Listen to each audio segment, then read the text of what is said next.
Vrishabhanusuta Devi Pranamami Haripriye.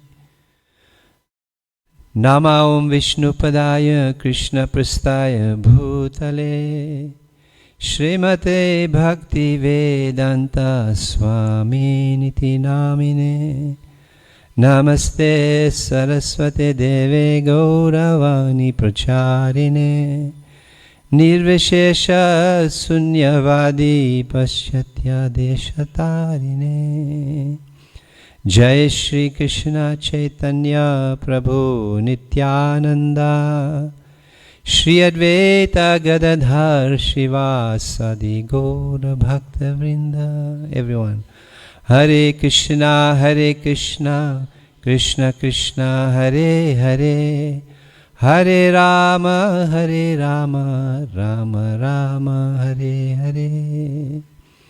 Mukam karoti vachalam pangam langayate girim Yat kripa tamaham vande Shri Guru Dinatarinam. Narayanam namaskritya naram chaiva narotamam Devim saraswati vyasa tato jaye udhiraye Nasta prayashu abhadreshu nittam bhagavat sevaya Bhagavati Uttama Shloke Bhakti Bhavate Naistake. Om Namo Bhagavate Vasudevaya. Om Namo Bhagavate Vasudevaya. Om Namo Bhagavate Vasudevaya. So we're reading from Krishna book, chapter 27, called Prayers by Indra, the King of Heaven. Asaraj, Prabhu. Can't touch you on the altar. Hare Krishna. Thank you very much, Prabhu. So, this is the context is after Indra caused his mischief and wanting to annihilate the residents of Vrindavan due to his Samantaka clouds and the devastating rainfall. Then his pride was shattered when he realized this is the Supreme Lord. So he then comes to offer his prayers to Krishna and beg forgiveness. So I'm going to read there's a synopsis given of that, and then there's Indra's prayers to Krishna.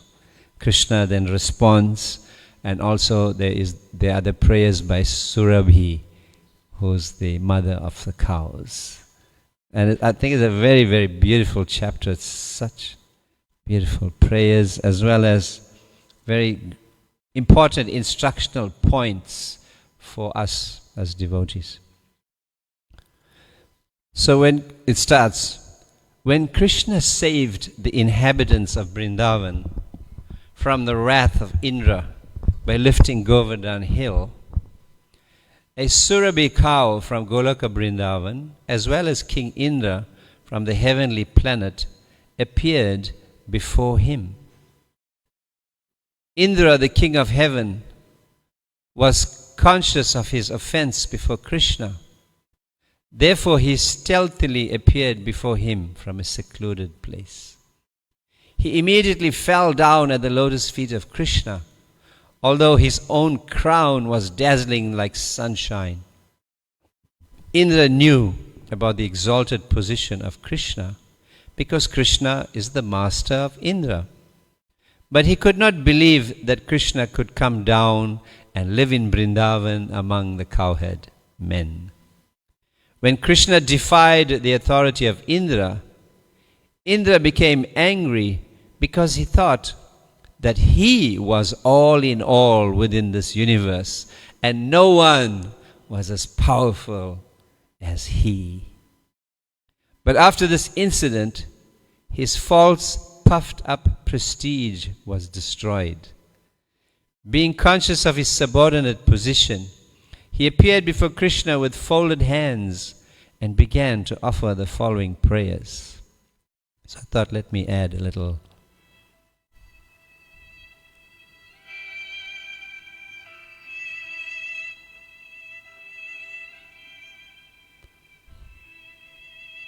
Can you hear? My dear Lord, Indra said, being puffed up by my false prestige, I thought you had offended me by not allowing the cowherd men to perform the Indra Yagya. And I thought you wanted to enjoy the offerings that were arranged for the sacrifice. I thought that in the name of a Govardhan sacrifice, you were taking my share of profit. And therefore I mistook your position. Now by your grace, I can understand that you are the Supreme Lord, personality of Godhead, and that you are transcendental to all the material qualities. Your transcendental position is Vishuddha Sattvam, which is above the platform of the material mode of goodness. And your transcendental abode is beyond the disturbance of the material qualities. Your name, fame, form, quality and pastimes are all beyond this material nature. And they are never disturbed by the three material modes. Your abode is accessible only for one who undergoes severe austerities and penances and who is completely freed from the onslaught of material qualities like passion and ignorance. If someone thinks that when you come within this material world, you accept the modes of material nature, he is mistaken. The webs of the material qualities are never able to touch you. And you certainly do not accept them when you are present within this world. Your Lordship is never conditioned by the laws of material nature. I'll read some pieces here and there. My dear Lord, you're the original father of this cosmic manifestation. You're the supreme spiritual master of this cosmic world, and you're the original proprietor of everything. My dear Lord, you're the supreme father, the supreme master, and the supreme king. Therefore you have the right to chastise all living entities whenever there's any discrepancy in their behavior. The Father, the spiritual master, and the supreme executive officer of the state are always well-wishers of their sons, their students, and their citizens respectively. As such, the well-wishers have the right to chastise their dependents. My dear Lord, I committed a great offense unto your lotus feet, being falsely proud of my material opulences, not knowing your unlimited power. Therefore, my Lord, kindly excuse me, because I am fool number one. Kindly give me your blessings so that I may not act so foolishly again. If you think, my Lord, that my offense is very great and cannot be excused, then I appeal to you that I am your eternal servant. Your appearance in this world is to give protection to your eternal servants and to destroy the demons who maintain great military strength, just to burden the very existence of the earth. As I am your eternal servant, kindly excuse me. My dear Lord, you are the supreme personality of Godhead. I offer my respectful obeisances unto you, because you are the supreme person and the supreme soul.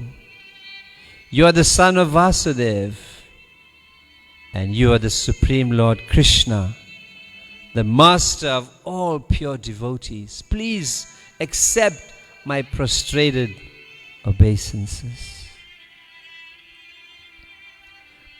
My dear Lord, you are so kind to me that you have bestowed your mercy upon me by destroying all my false pride.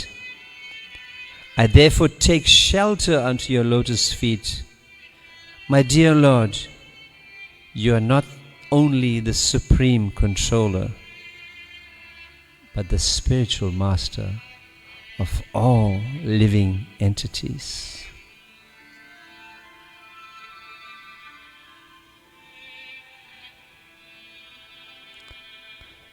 Thus praised by Indra, Lord Krishna, the Supreme Personality of Godhead, smiling beautifully said, "My dear Indra, I have stopped your sacrifice just to show my causeless mercy and to revive your memory that I am your eternal master. I am not only your master, but the master of all the other demigods as well. You should always remember that all your material opulences are due to my mercy. Everyone should always remember that I am the Supreme Lord. I can show anyone my favor, and I can chastise anyone, because no one is superior to me. If I find someone overpowered by false pride, in order to show them my causeless mercy, I withdraw all their opulences." After instructing Indra, Lord Krishna asked him to return to his kingdom in the heavenly planet and to remember always that he is never the supreme, but is always subordinate to the Supreme Personality of Godhead. He advised him to remain as king of heaven, but to be careful of false pride. After this, Surabhi, who also came, she offered her respectful obeisances and worshipped Krishna. Surabhi offered the following prayers. "My dear Lord Krishna, you are the most powerful of all mystic yogis, because you are the soul of the complete universe, and only from you has all this cosmic manifestation taken place. Therefore, although Indra tried his best to kill my descendant cows in Vrindavan, they remained under your shelter, and you have protected them so well. We do not know anyone else as the Supreme, nor do we go to any other god or demigods for protection. Therefore, you are our Indra. You are the Supreme Father of the whole cosmic manifestation, and you are the protector and elevator of all the cows, brahmanas, demigods, and others who are pure devotees of your Lordship. O Super Soul of the universe, let us bathe you with our milk, because you are our Indra. O Lord, you appear just to diminish the burden of impure activities on this earth. In this way, Krishna was bathed by the milk of the Surabhi cows, and Indra was bathed by the water of the celestial Ganges through the trunk of his elephant carrier. After this, heavenly King Indra, along with Surabhi cows and all the other demigods and their mothers, worshipped Lord Indra by bathing him with Ganges water and the milk of the Surabhis. And what happened when the Lord was pleased? This very much satisfied the Lord. When everything was nicely and joyfully settled, the cows overflooded the surface of the earth with the milk. The waters of the rivers began to flow and give nourishment to the trees, producing fruits and flowers of different colors and taste. The trees began to pour drops of honey. The hills and mountains began to produce potent medicinal plants and valuable stones. Because of Krishna's presence, all these things happened very nicely. And the lower animals who were generally envious were envious no longer. After satisfying Krishna, who is the Lord of all the cows in Vrindavan and who is known as Govinda, King Indra took his permission to return to his heavenly kingdom. He was surrounded by all kinds of demigods who passed with him through the cosmic space. This great incident is a powerful example of how Krishna consciousness can benefit the world. Even the lower animals forget their envious nature and become elevated to the qualities of the demigods. Thus ends the Bhaktivedanta purport of the 27th chapter of Krishna. Prayers by Indra, the king of heaven.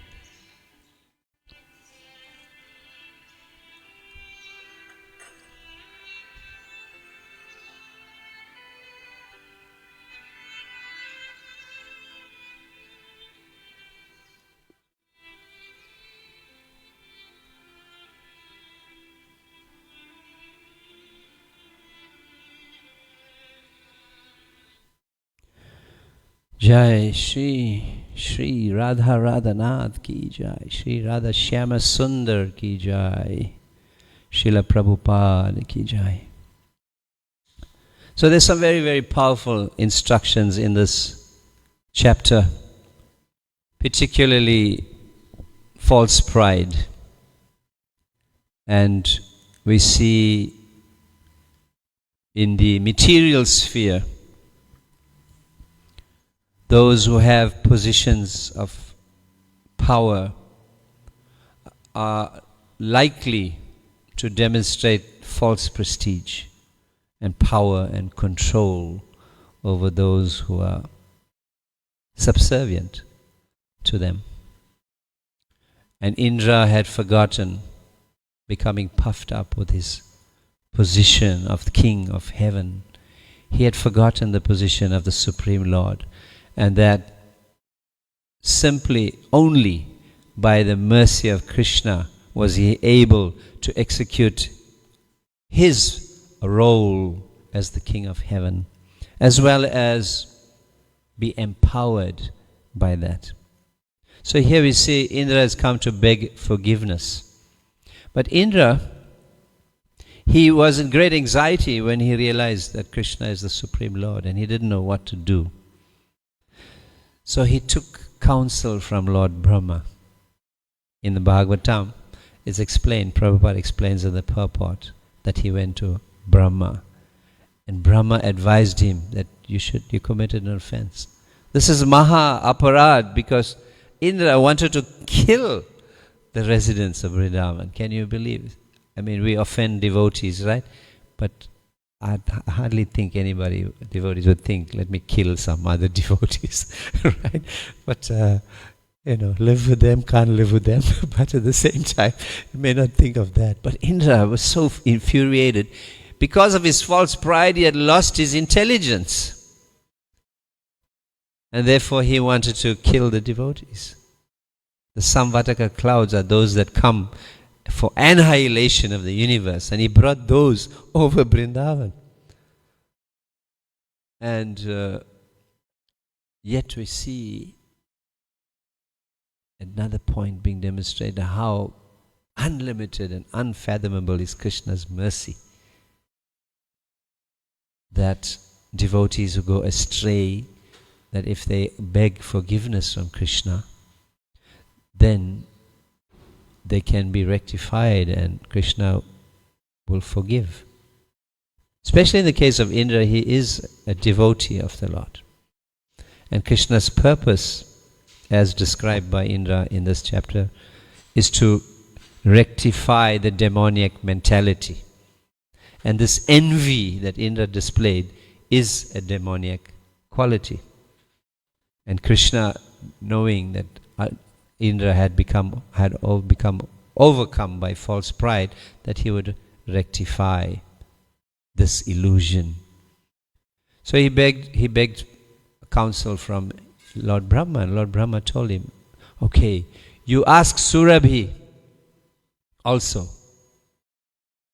So in the purport, where in the chapter in Bhagavatam, I think in the second verse, the Prabhupada makes an interesting comment that he says, Indra approached Surabhi in a material Goloka. So I was intrigued with that, because we know there's Goloka and Gokula, and I tried to look it up, but Prabhupada, the references there and the information is that there is a planet for the Surabhi cows as well within this universe. But then Jiva Goswami and Vishwanath Chakravarti Thakur, they also say that Surabhi descended from the original Goloka. So there are different understandings about it. But the point is, he went to ask Surabhi to accompany him. Now why would that be the case?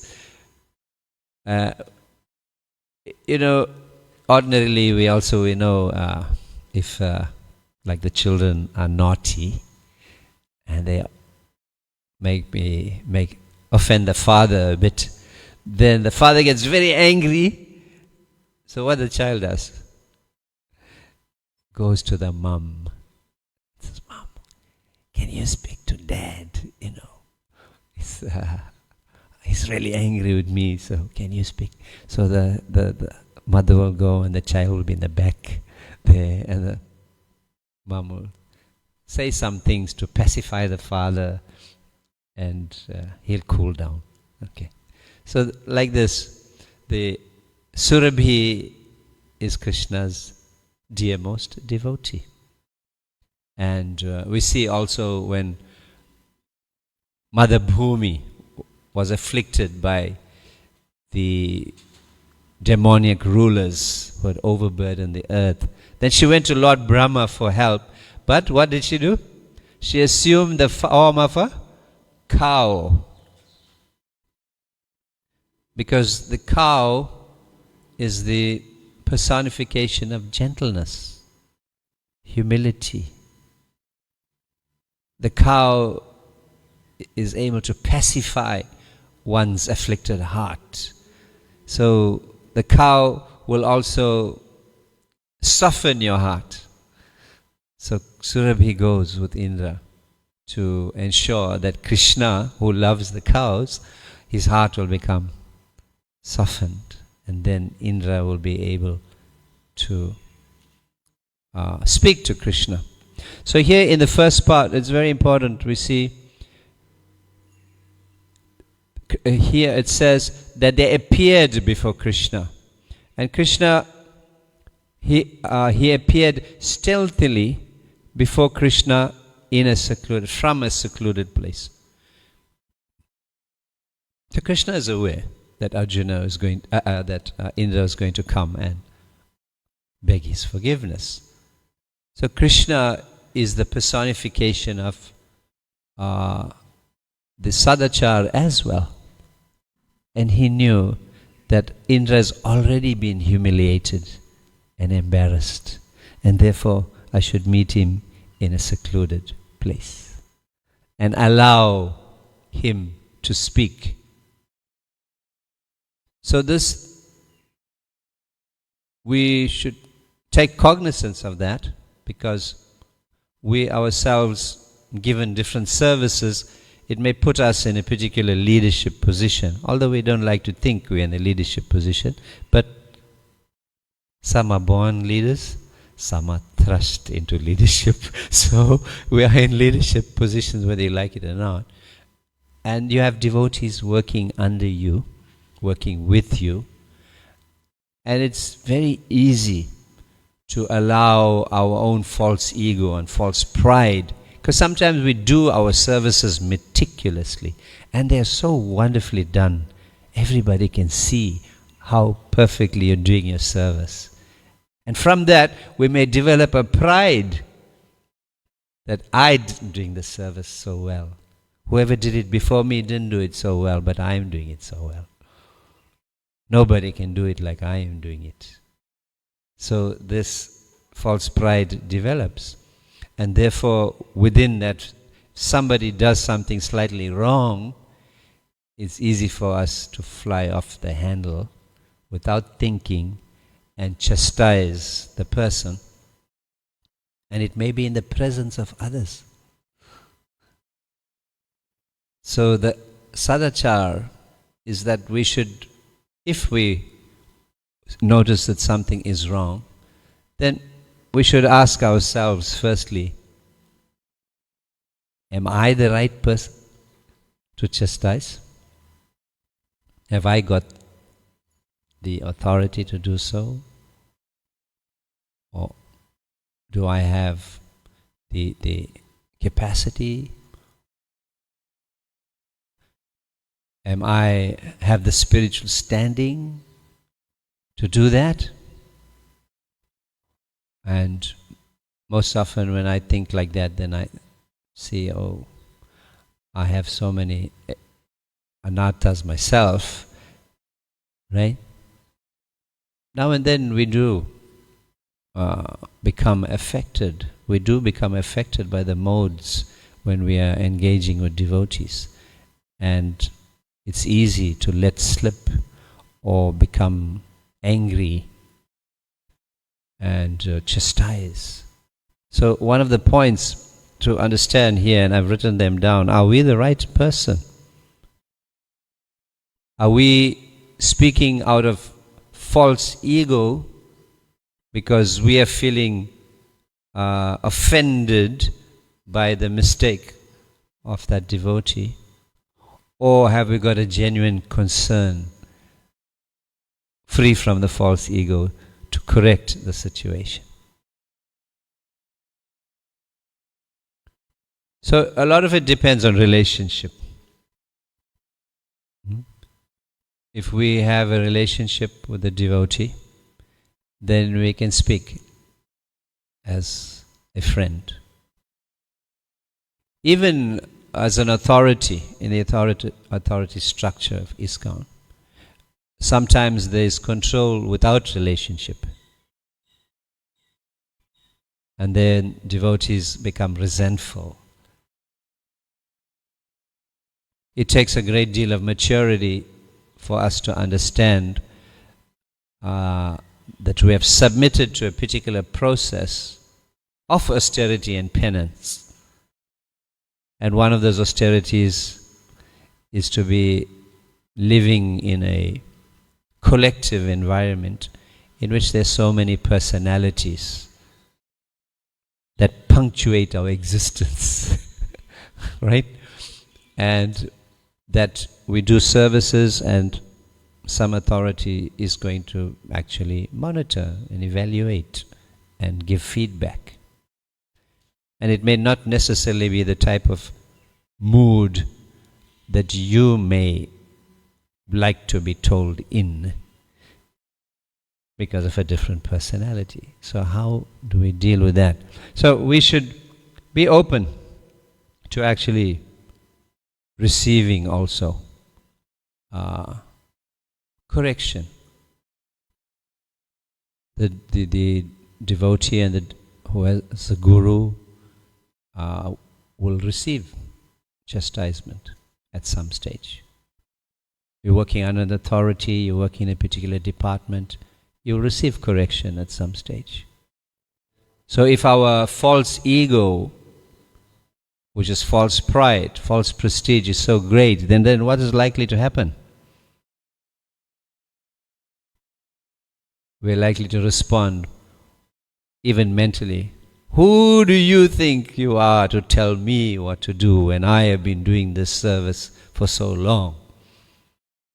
I've been doing it. I know better than anybody.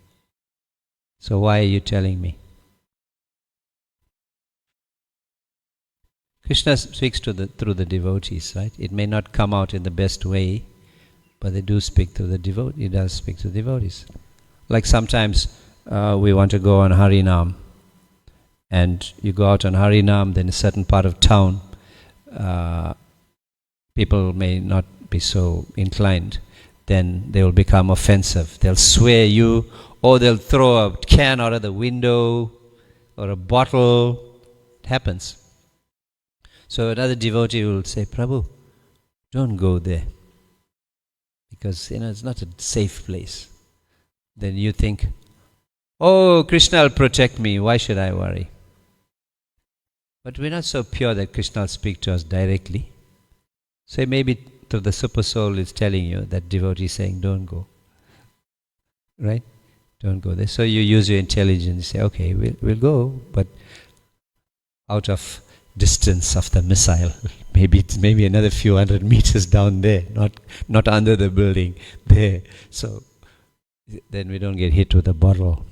So we see that we have to be aware of the kala, desha and patra, time, place and circumstance.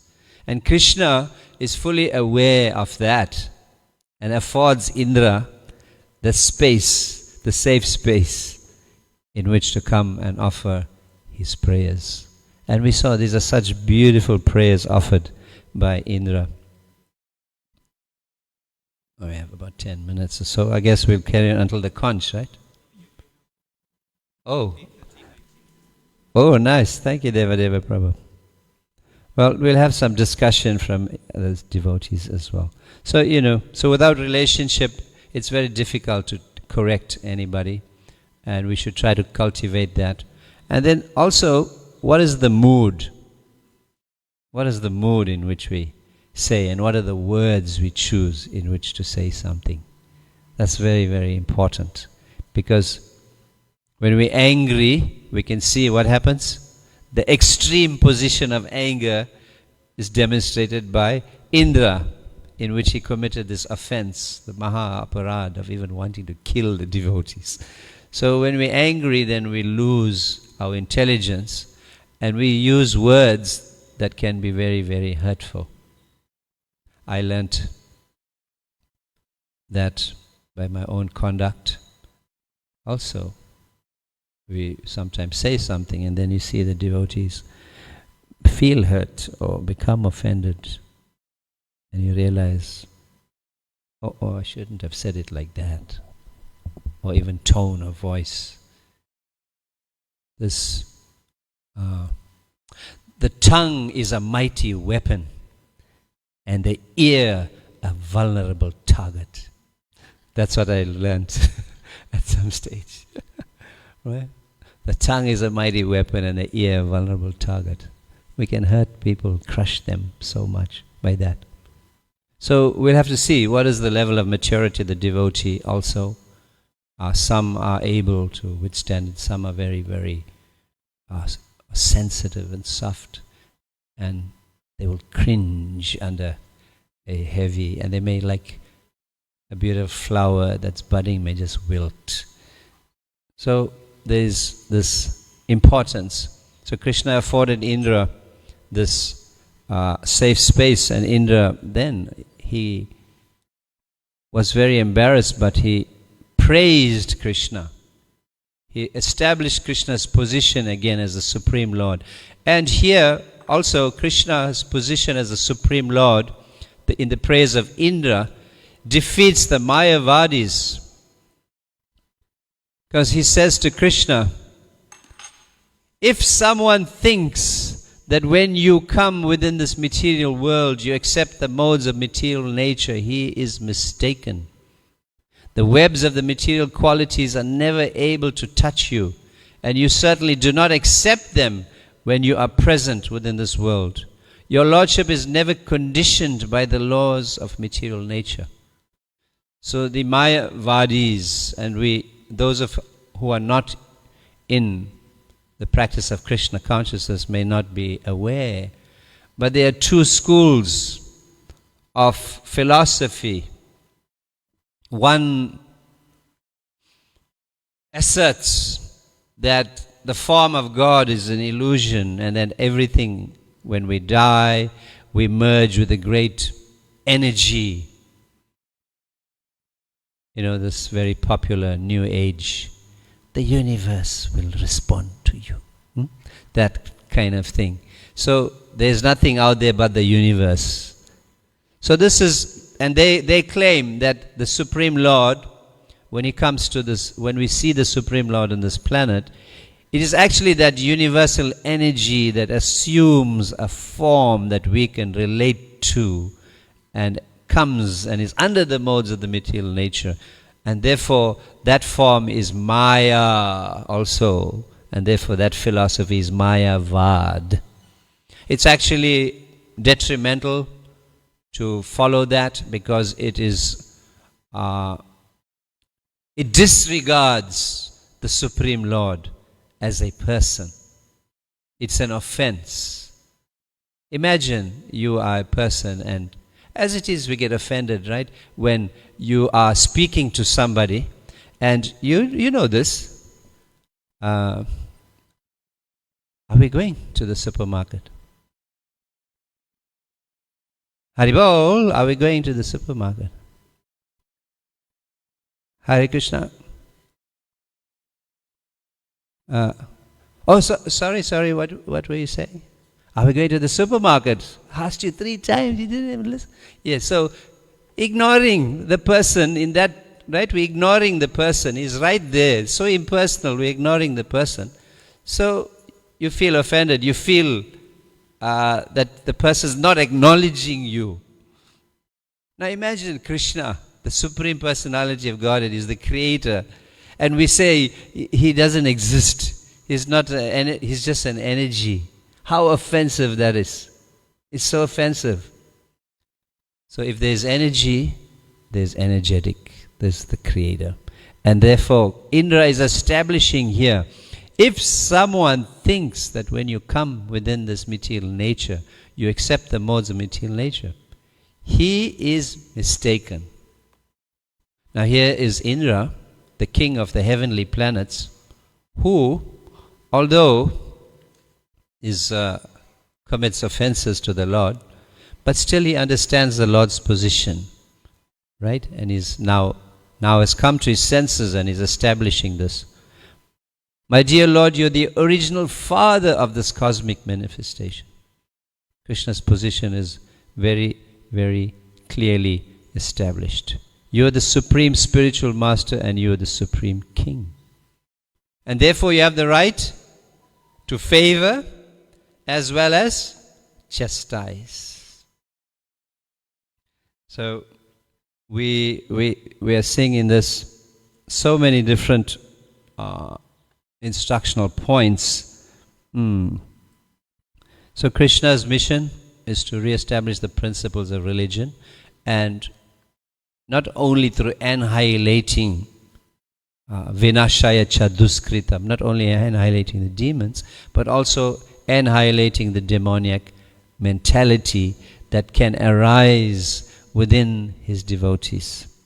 So Krishna, Arjuna also says to Krishna that when you favor the devotees, if someone is overpowered, Krishna says to Indra, if I find someone overpowered by false pride, particularly devotees, in order to show him my causeless mercy, I withdraw all his opulences. Yasyaham anugrami harishyatad dhanam shanai. That the false pride can blind us to our position, can blind us to acknowledging that whatever we have received is simply by the Supreme Lord's mercy.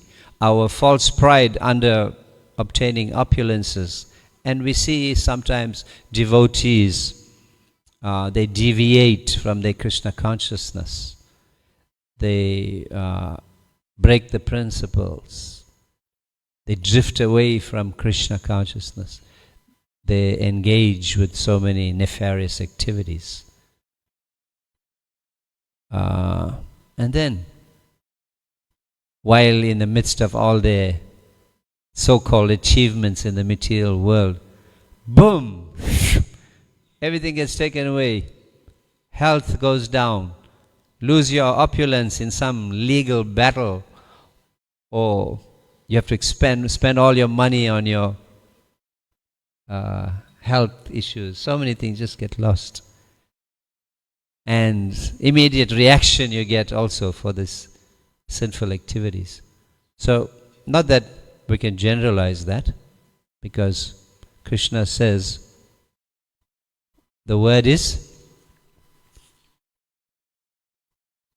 if I find someone, right, overpowered by false pride, in order to show him my causeless mercy, I withdraw all my opulences. So it's not like Krishna will just withdraw it for all, but when he especially favors the devotee who he sees has gone awry, but has that potential to come back to the Supreme Lord. Krishna may favor you. So we have to also see that as Krishna's mercy. We have to see that. Who knows what our next position is? Today we are speaking here. Tomorrow we can lose our ability to speak. Right? Today we're walking here. Tomorrow we may lose our ability to walk. So many things. How would we see it? And by the mercy of the devotees, we can remain fixed. They can help us to fix our consciousness on this is Krishna's mercy. So I'd like to present to you that in this chapter here, we have to be very careful that pride, what's the saying in English? Pride comes before a fall. And did Indra fall? How? How did Indra fall? Huh?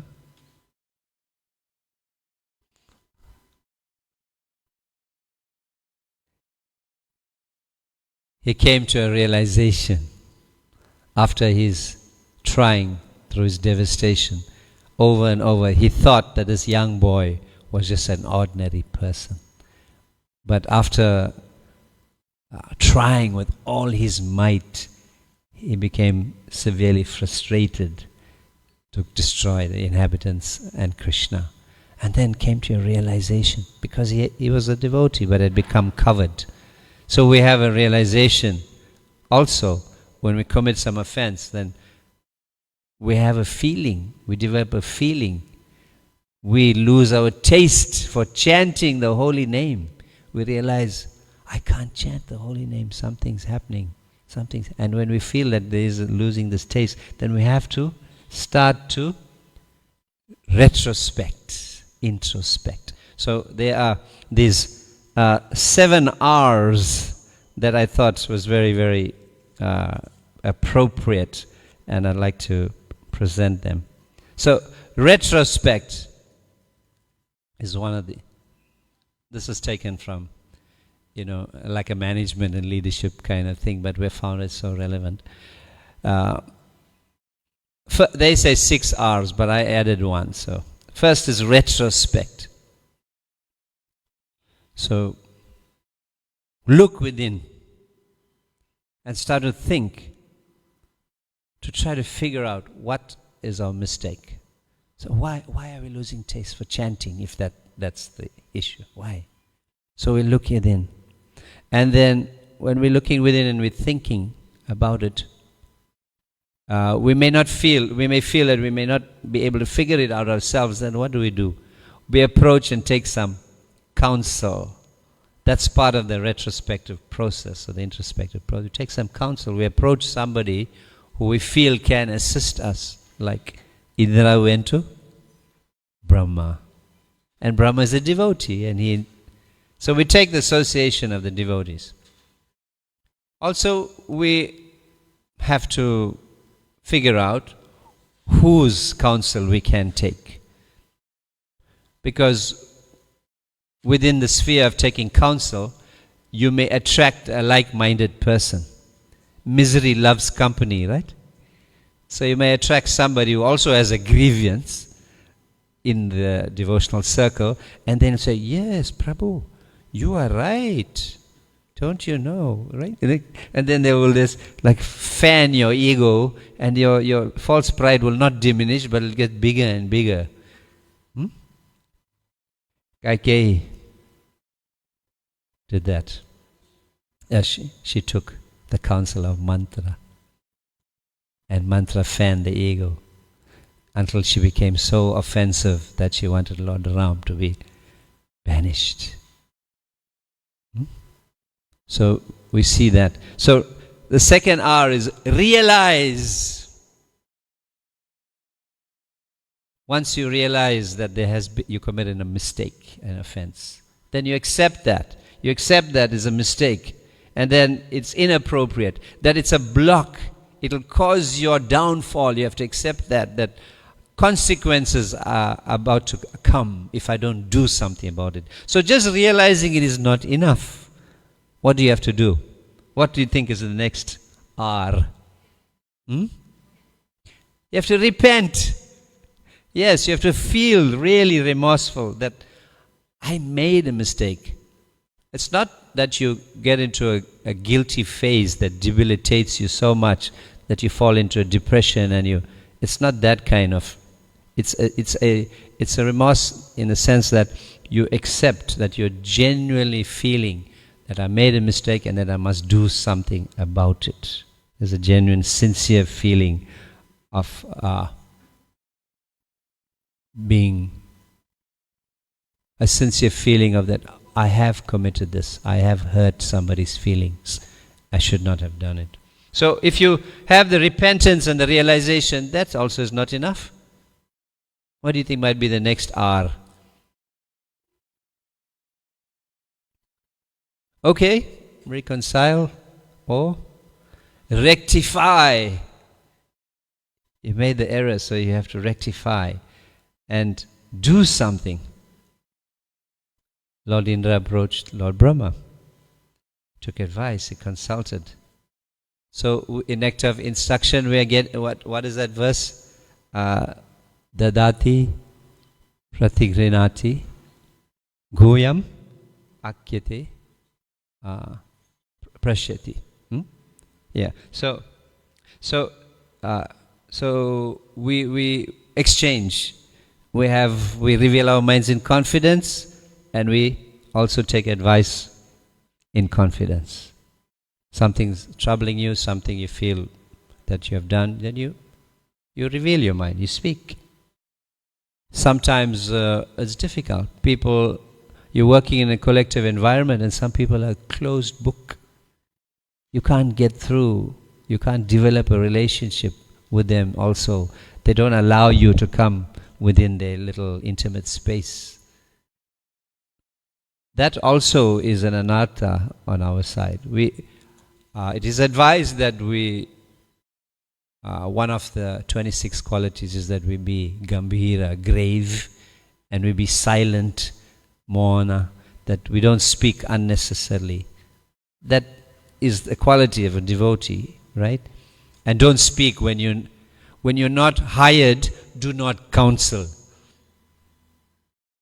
Right? Sometimes we see in a company when somebody is speaking, then somebody who's got no relationship with that person, they butt in and they give a whole ton of their advice when they don't even have a relationship with that person or so on. So these are practical things. But here, devotees, we are developing relationships, and softening of the heart means we are able to have some friendship and relationships that we are able to exchange, we're able to accept, even some joking sometimes, without being offended and being able to express our mind. We have our spiritual masters, and unfortunately some of us had them within our vision. But we are in a movement of congregation and collectivity. So it may be difficult to express your mind to somebody else because your loving exchange was with this object of your heart. And it's hard to speak to somebody else about anything. And you can cry out also, Guru Maharaj, you're not here. When you're here, I would express my heart, and it was so easy, you would just solve my issue just like that. Right? But even for others, the spiritual master is not always available because he or she is busy with attending to matters of Srila Prabhupada's mission. And there are daily matters that we don't go and take to the spiritual master. But somebody should be in our circle where we can express this or we can ask for it. Otherwise, what happens? It builds up. Maybe that's another R on the other side. The resentment builds up in you because you have no avenue to explain it, express it. Then eventually you think, oh, the devotees don't understand me or what is going through. And then when you do have an encounter, then it's an explosive one. Because that whole framework that was there behind you comes out in that one instant. And you think, oh. And everybody else thinks, Hare Krishna, what did I say? What did I say? Right? It's like, okay, so there has to be some kind of, so rectify, approach. Who to consult is equally important as that. We see, I explained, sometimes we also don't want to take counsel. In the pastimes of Lord Ram, Ravan's wife, Mandodari, she gave him advice, return Sita, or you're going to face devastating consequence. Vibhishan also, but he did not listen. His false ego, his false pride was so great. So we should take counsel, as we see that Indra took counsel. So what we have now, can we remember, what did we say, the 3 R's so far? Retrospect, realize, we did 4. Remember, and, not remember, rectify, sorry, the next one is remember. So, what would have happened, you think, if Indra took counsel before he went to Vrindavan? Wouldn't have a Krishna book. Govardhan pastime wouldn't have happened. Okay, and we would be bereft of a pastime. All right, okay. It's hypothetical. But what would have happened? He wouldn't have committed the Maha Aparad because he would have understood this is the Supreme Lord, and other devotees like Lord Brahma would have told him, given him the evidence and reminded him, you're a devotee, this is the... So, right? So now that we've come to understanding and we are in the process of rectifying, then we should remember what the actual instance was, the error was, and then we should remember that, how your actions made others feel, remember how it made you feel, remember the intricacy of the sadachar and all of that, and then don't. So the other R is, we'll put the R first and we'll say, repeat not. We can say don't repeat, then that will not make it an R, make it D. But repeat not. So by this remembering, we are less likely to repeat. And we can stay in a shelter, safe shelter of others and always, right? So we won't repeat these errors. So mistakes are there. Make new mistakes. Don't make the same ones. So we make mistakes and we draw from that a caution and try to always take the counsel. That's very important. So I added one of the main things is respect. So if we have mutual respect, sometimes we think that when the Swamis come, right, because of their position, obviously we offer all the awe and reverence and the respect. But it is the neophyte mentality, the Kanishta mentality, just to only be yourself and your guru. Right? Because in the absence of your guru, there's so many shiksha, so many devotees are helping you in your spiritual journey. And they are there. The first level intervention is the devotee who's your neighbor. There. Something happens in the temple or in your environment, you're ill, who's coming to see you?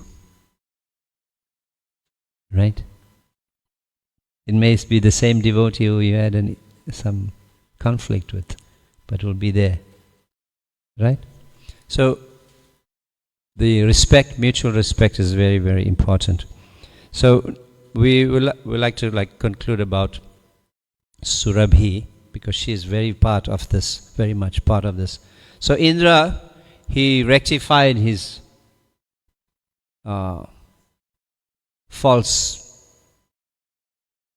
this illusion that he had as being the supreme controller. And by this pastime, and Krishna forgave him and asked him to return. And always, so the word in this, to remember always that he, Indra, is never the supreme, but always subordinate to the supreme personality of Godhead. So, he said, you remain in your service as the king of heaven, but be careful of your false pride. Now, in terms of our own services, okay, let me discuss Surabhi and then we'll take some feedback from everybody. So we see Surabhi also approached, and she was very, very grateful, being the mother of the cows, because the cows graze on Govardhan. Govardhan is a source of nutrition for the cows. And when Krishna lifted Govardhan hill, then he called all the residents as well as the thousands of the cows to come under Govardhan and protected them. So Surabhi is so grateful, and she's saying, you are our Indra, you are our protector, you are our father, right? And we remain. Therefore, although Indra tried his best to kill my descendant cows in Vrindavan, they remained under your shelter, and you have protected them all well. We do not know anyone else as the supreme, nor do we go to any other god or demigods for protection. Devotees of Krishna are fully aware of the monotheistic understanding. Krishna is the Supreme Lord. But generally, out maybe in the Hindu community, they're not so aware, therefore there will be many demigods worshipped. But here, Surabhi is declaring that you are the Supreme Lord. Without you, nothing else can happen or act. You are the Supreme Protector, which Krishna declares in Bhagavad Gita. You abandon all those varieties of religion and you surrender unto me. I will protect you from all your sinful reactions. I will protect you. So Krishna is protecting. And therefore Surabhi is expressing her gratitude, which is another quality. Hare Krishna. Sorry. Oh, shame. Okay. Did I say something wrong?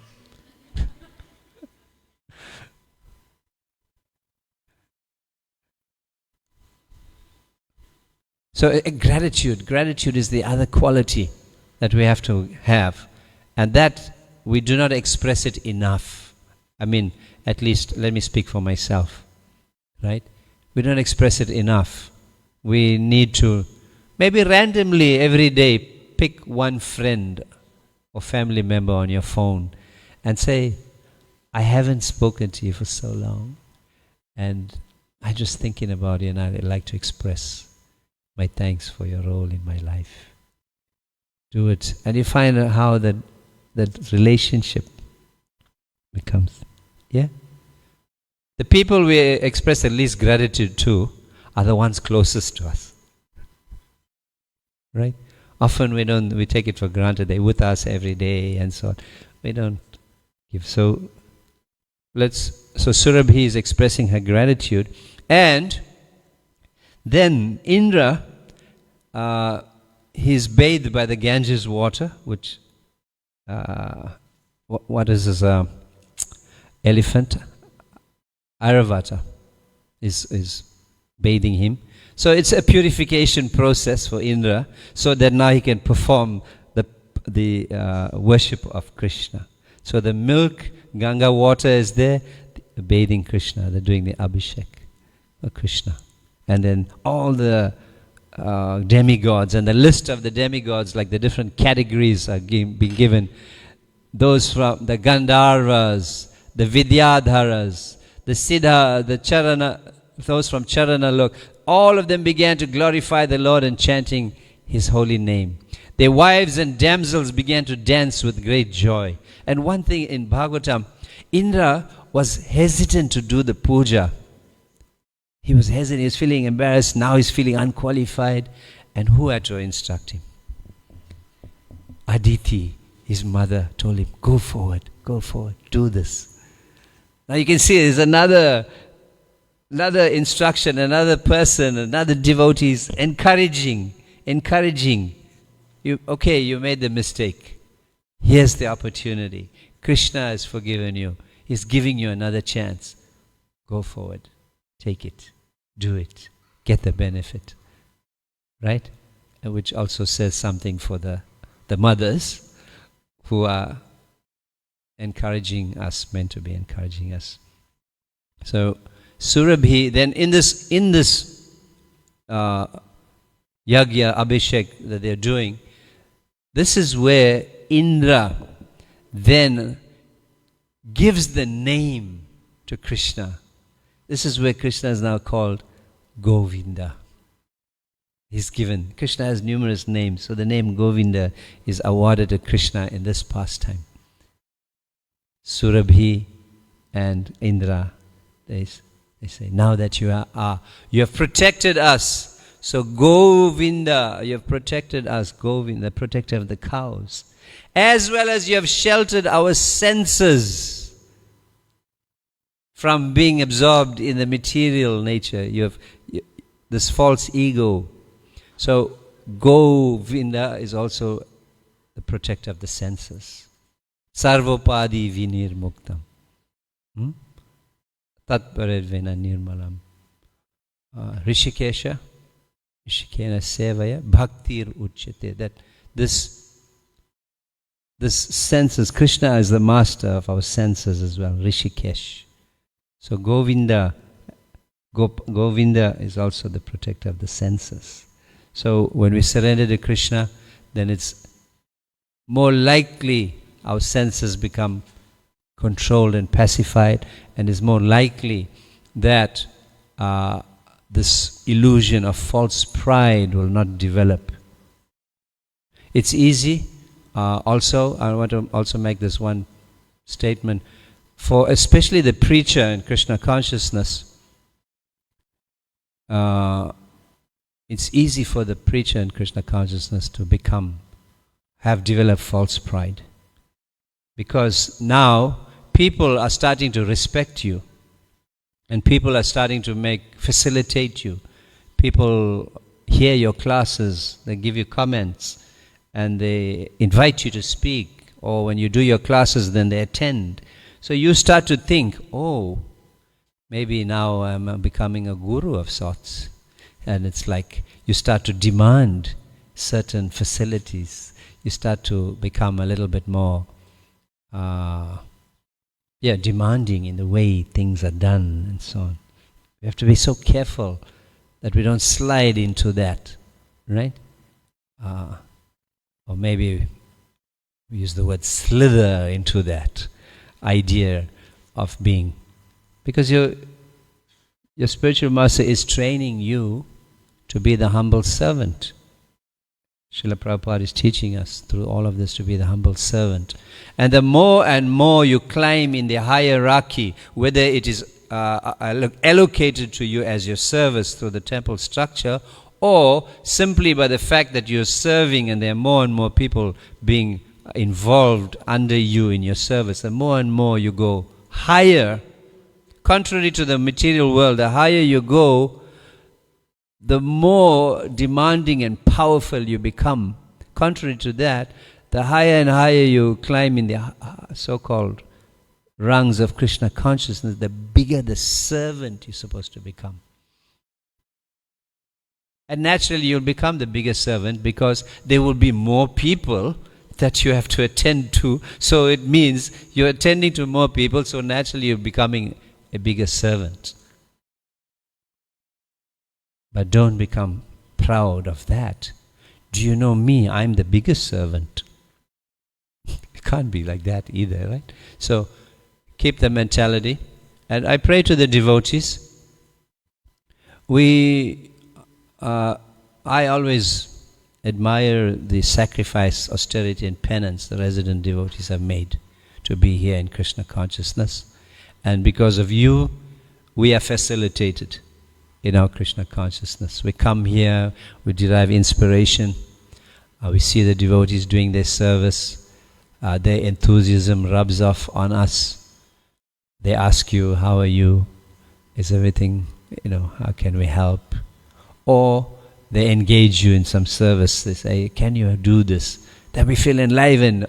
Oh, Krishna, we're not worthy, but somebody is reaching out. Krishna is reaching out through the devotees to please give us something to do, right? And we get, so we are very, very grateful for that. So, but because we have one foot in whatever we do outside in our careers, it's also easy for that kind of authority that we have out there by the dint of our careers, easy to slip and lose that idea that we are servants. So if you see and you find in my demeanor and you find in the way I deal with devotees or something that is becoming untoward, then you please, by the stick of your mercy, you please correct. Otherwise, who's going to do it? We will slip and fall away. And you must please protect us as well. So help us. And we have friendships in ISKCON. We have, so as a friend, you can please tell us, this is wrong, or you did that wrong, you please help. And we'll rely on that mercy. It's mercy. So I'm going to stop there, and we want to take some discussion from all of you to please add to this. It's a very beautiful chapter. Indra's prayers are very heart-rendering. My dear Lord, I committed a great offense unto your lotus feet, being falsely proud of my material opulence, not knowing your limited power. Therefore, my Lord, kindly excuse me, because I am fool number one. Kindly give me your blessing so that I may not act so foolishly again. And Indra is saying, Indra is also a little strategic, he's clever, he's saying, you're here to kill the demons, but I am your devotee and you sworn to give protection to your devotee. So even if, I'm not in that category, but you please protect me because I'm your devotee. He's appealing like this. I'm your eternal servant, kindly excuse me. So please bring that other microphone, the wireless one. Jai Prabhu, Rukmini, I'm sure. Ranga, anybody? Jai Prabhu's hands going up.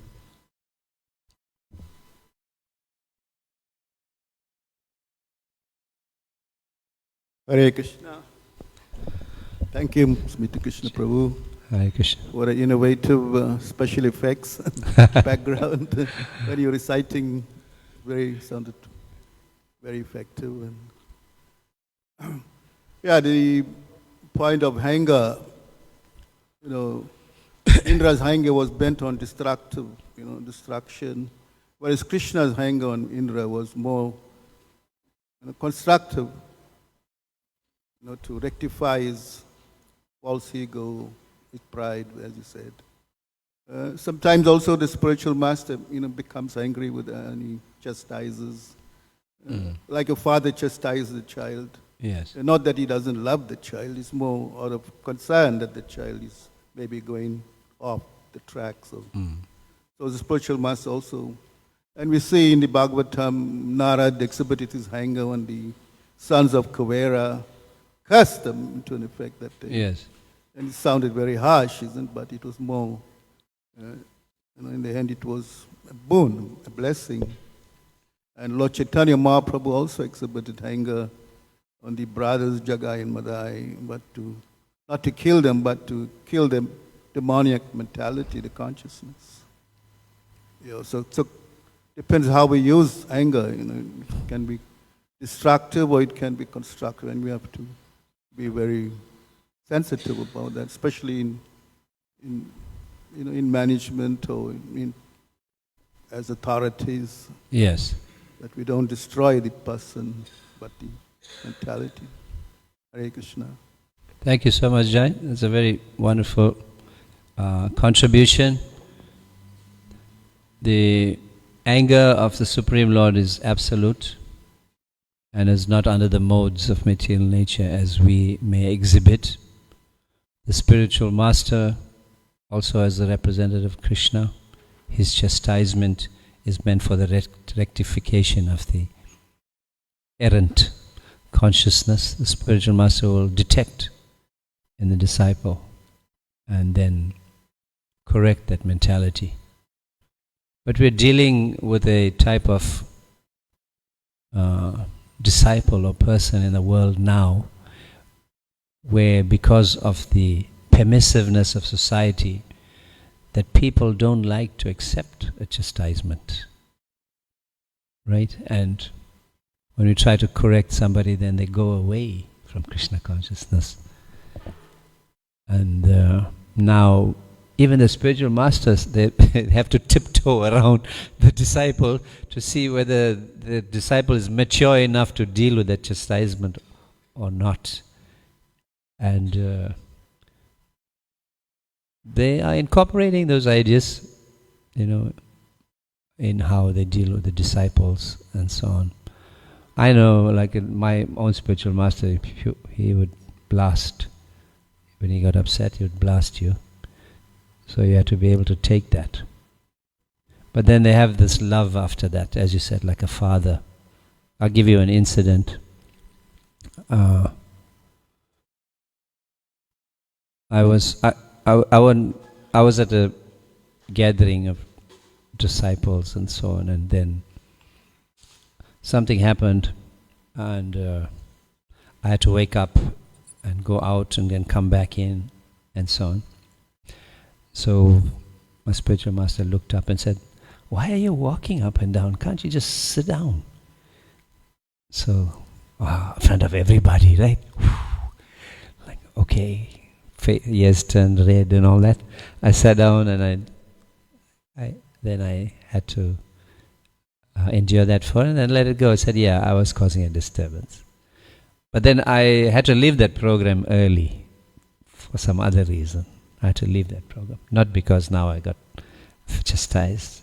So I offered my obeisances and all of that, took my takeaway prasad, and I left.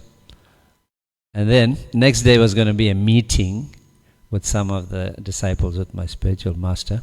But I had a simultaneous meeting at the temple with Vibhu Chaitanya Prabhu.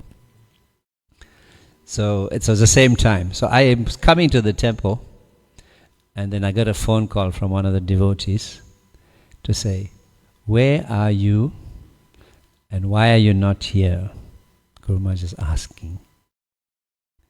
So I said, I got a meeting with, this was pre-planned. So he said, no, he comes for a short while, so you should come. So I phoned Vibhu. I said, Vibhu, I have to cancel. He said, no, go. So I went. When I went to there, and everyone was at the table, so fortunately my chair was next to my spiritual master's. I went and sat there. He says, where did you go? I said, Guru Maharaj, I had a meeting. He says, no, I thought I chastised you yesterday, you didn't want to come. So with the chastisement is the soft, the rose and the thunderbolt are together like that. So I said, no, Guru Maharaj, I must. And then I felt so bad after that, right? There was a love there. There was love there. So with the chastisement, the love is there like that, and we can take it in that way, right? Thank you, Jai. Rukmini, Ranga Devi's hand went up, and then Rukmini. Hare Krishna, Prabhu. To sit there and give the class is not a very difficult, it's actually a very difficult situation. Tell me about it. When you're speaking on subject matters like this, because Krishna is going to test you again and again to see definitely. what you speak, you have to practice. So time and time again, I also been in that situation where I'm giving the class, and then you just come out of the Vyasa and then you get smashed, So you have to walk your talk, basically. Yeah. So say something about that. I take that as an instruction, and I shall try to do that. Yeah, because it's a lesson that we sit on a Vyasa, which we're not even supposed to do, because in terms of the sadachar and the principles, the devotee is free from the lust, greed, envy, anger, should be sitting on the Vyasa. So it's the mercy that we got to sit here. But if it could be other, I'll sit on a plastic chair.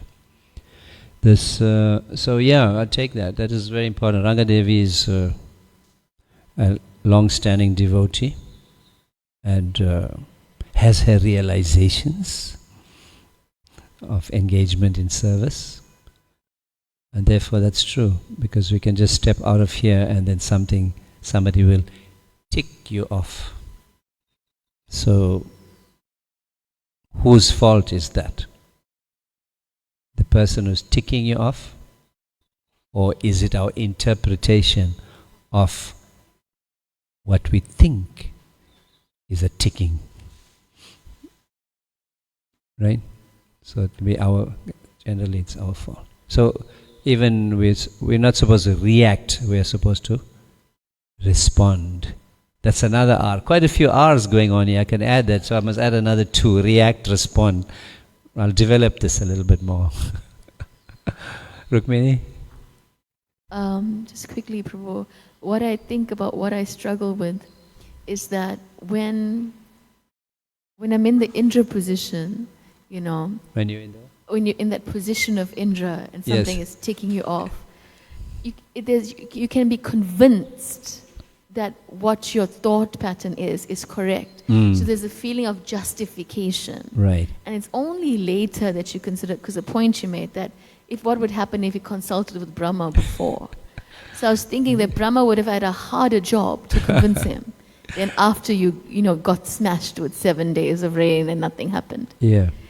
So because in that clouded state where you actually need the advice is usually the time where it's most difficult for you to take it. That's or ask right. for it.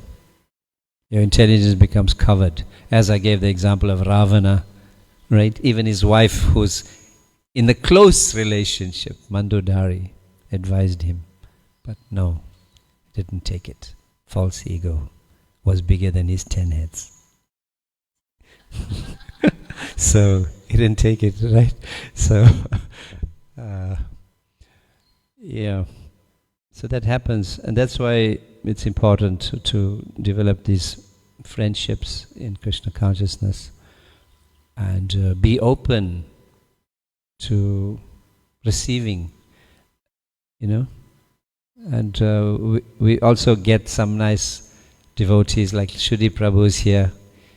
He's just so unassuming, but he can also tell you so many things in a nice way, how you should, right, conduct yourself and so on. Virabhadra, you want to add anything? Please add something. Sukumari Marji, add something to the discussion. Satyarani Marji. So anybody have any question? Yes, Jai, please.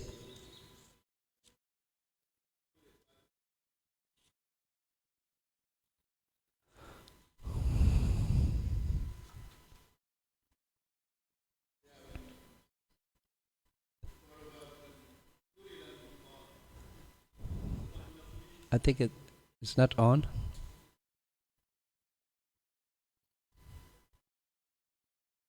Yeah, when Duryodhana, the eldest son of the Kauravas, was born, and it was very inauspicious.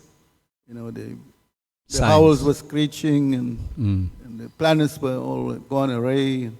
So the sadhus, they advised Dhritarashtra, get rid of this, get rid of him. He's be the cause of your downfall of the Kaurava dynasty. But he didn't. And, he was already attached to this son of his. He didn't. And Prabhupada would say, yeah, he was both blind, physically blind, and spiritually blind. Yeah. So the false ego of the father encouraged the false ego of the son more and more. Yeah. So we have to also, so we have to become, as parents, we have to become subservient to the Supreme Lord and understand what's required, and then pass those teachings on to our children. What they do when they grow up after 18 and 21 is not within our control, but what we can do, right? Give them as they're growing up. So the false ego. Thanks. So Srimad Bhagavatam gives a very, very nice lesson, therefore, that kind of concretizes the whole thing. In Canto 2, you can help me, Ranga, if I forget the verse.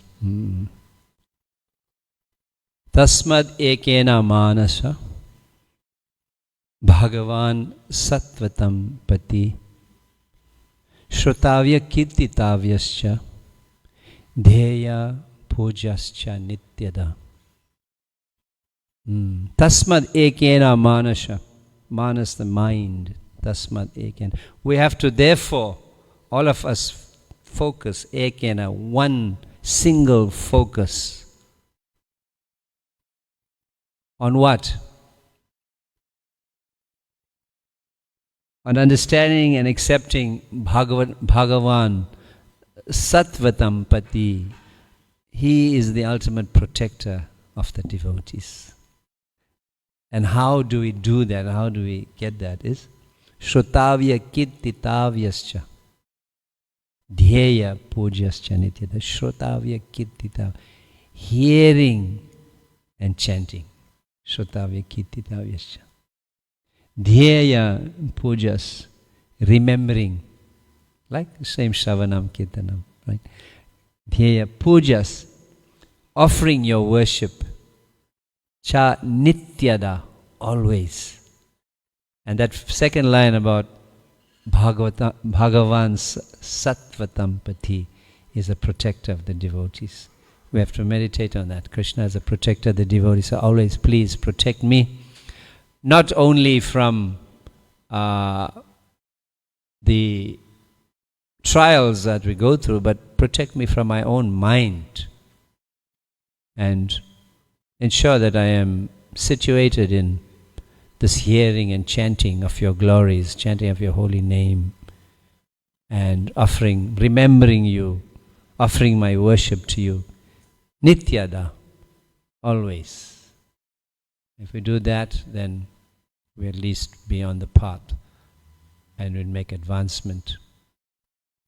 So these are some of the points. It's a short chapter, but it's a very, very powerful chapter.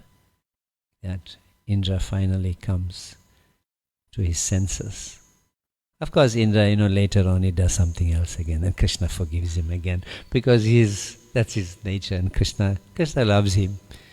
So, is willing to forgive him every now and then. Any other comments? What about some questions? Kunti Maji, give her the microphone, please. There on the bench. Thanks for coming yesterday, Kunti Maji. We had a South African police program yesterday, and they took part in the kirtan. Hare Krishna. Sorry, Prabhu. It's on? I can hear. Hare Krishna. Whenever I'm in a situation where somebody criticizes or smash my ego, I think of 1/10,000 tip of a hair, and I talk to myself and I say, dear Kunti, look at your position. So why are you getting upset? You're nobody. So that always reinforces that statement. So we should actually not just preach and say, oh yeah, this is my position, but to realize it at some stage. Thank you for that. Nice to focus on that 1/10,000 tip of a hair size. That's very, very good to do that. But Kunti's position is very elevated anyway. This is Kunti, right? Queen Kunti. Yeah. So even before I came to Krishna consciousness, I think Rukmini, you love this one. It says, whenever you're becoming full of pride and your ego is big, you go home and you fill up a bucket of water and you put your hand in the middle and remove your hand, and the hole that's left behind is how important you are. Right? So there were lots of lessons along the way, and somehow or the other they have relevance here. So nobody's indispensable, in other words. That's the lesson from there, because you can't leave a hole there, it'll just fill up. Right? Put your hand in the bucket, it'll fill up. So nobody's indispensable. And we'll end here, and maybe we'll have a little kirtan while waiting for this. So 8:45, the Lord is giving us some anxiety now when He's going to appear. But let's do some kirtan. Who would like to chant?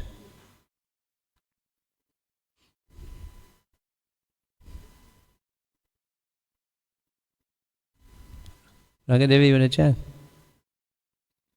Who's chanting? Jai Prabhu, you chanting? Okay. Take this mic, come sit here. Then we can just give you the mic here in the front. Thanks. Jai Srila Prabhupada ki Jai, Krishna Book ki Jai, Srimad Bhagavatam 10th Canto ki Jai, Gaur Premanande, Hari Hari Hari Bo.